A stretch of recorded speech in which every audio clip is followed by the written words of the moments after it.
Ini adalah audio siar artikel Sinar Harian bertajuk Adik-beradik bermusuh kerana ipar duai, mak ayah jadi mangsa. Merak jalanan perhati satu penyakit yang makin menjadi-jadi dalam masyarakat kita. Adik-beradik jadi renggang, malah bermusuh hanya kerana ipar duai.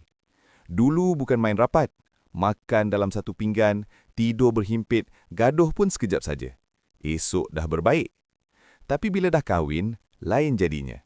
Ada yang mula membenci dengan darah daging sendiri, semua benda jadi tak kena. Adik-beradik yang dulu rapat, sekarang sanggup bermasam muka bertahun-tahun lamanya kerana ipar duai. Merak jalanan nak pesan, jangan jadikan pasangan sebagai alasan untuk putuskan hubungan keluarga. Ya, hubungan suami isteri itu penting, tapi jangan sampai kata-kata pasangan dijadikan hukum mutlak tanpa timbang rasa. Lebih menyedihkan, mak ayah turut jadi mangsa.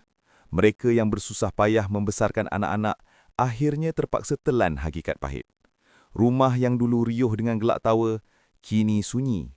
Bila raya, ada yang bagi alasan tak balik kampung. Kononnya sibuk, hakikatnya masih menyimpan dendam.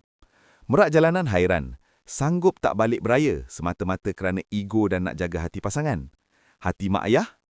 Ingat masa kecil dulu, siapa yang ada di sisi? Mak ayah juga.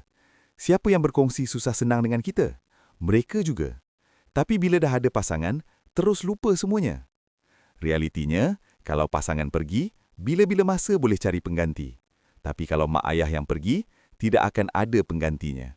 Waktu itu, menangis air mata darah sekalipun, semuanya sudah terlambat. Kita tidak akan selamanya muda dan ibu bapa juga tidak akan selamanya ada. Selagi mereka masih hidup, hargailah setiap peluang untuk berkumpul, bermaaf-maafan dan mengeratkan kembali hubungan yang mungkin pernah terlerai.